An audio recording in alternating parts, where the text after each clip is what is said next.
Now, my hypothesis depends on the tacit knowledge. Who knows who are discriminating, who is being intolerant? The intolerant organizations.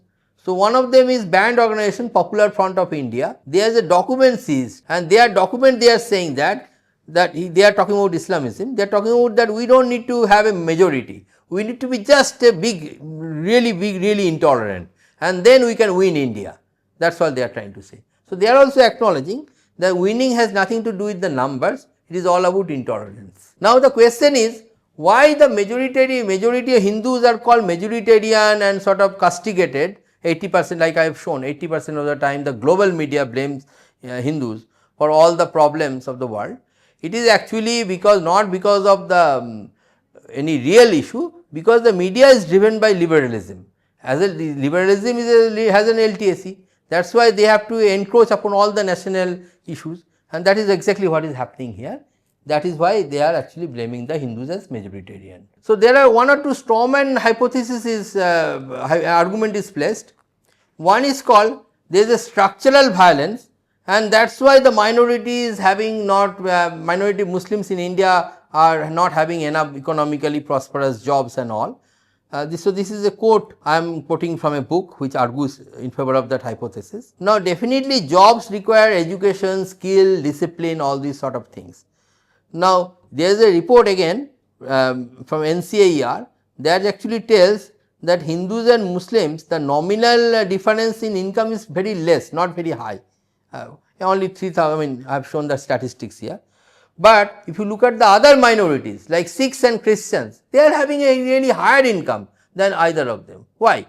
That is it. So, basically it is nothing to do with majority or minority, it is all to do with who is investing in skills and jobs.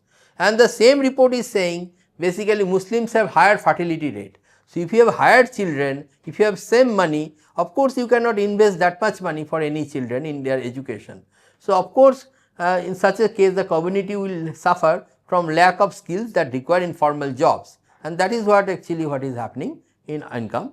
I mean there is a straightforward economic way of looking at it without attributing to any majoritarian hypothesis. There is similar hypothesis again about crimes, again a strawman hypothesis. They say that Muslims are only 14%, but in the prison they are 19%, because people are sort of judiciary are biased against them. Okay, I accept it and take it in face value. Now, let us go to UK, where both Hindus and Muslims are minorities. There, if your hypothesis holds, both should be higher than their proportion. But actually, if you look at UK, Muslims are like 4.2%, but 18% in prison population. I have given all the sources, of course, in my book. You can look it up. The Hindu migrants are 1.3%. But they are so low that it does not even come in fraction percent wise.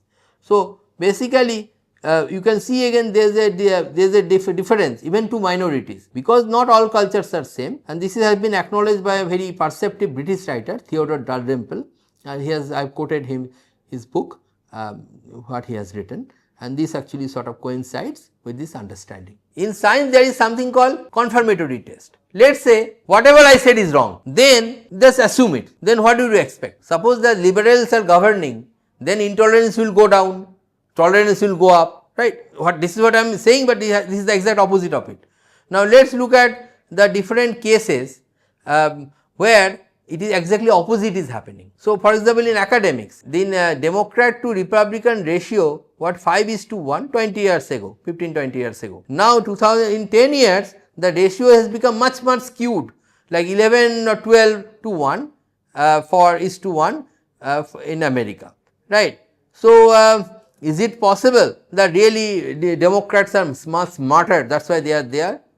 Well, not really, because if you look at the STEM subjects, where basically a hard IQ is required or hard IQ is measured, there you can see the proportions are not less for the liberals, more for the conservatives. So, definitely you cannot really say that liberals are smarter. Or this is happening because there is no discrimination. So, there are papers I have quoted and here, so they actually show that essentially what the liberals actually, if you are not a liberal, you are actually discriminated in academia. Even more is that, let us look at a paper, and in this paper you can see that this is a long, there are two aspects of it, one is long term, one is short term. This paper is by Ivy League professors, it is a very famous paper, NBR series, very famous series. There it is actually shown that in the last 40 years or so, the intolerance has risen tremendously in American society. And what is the source? This is the time, late 1970s, when the liberalism has infiltrated academia in a big way, and these theories is being taught in all over the America seriously.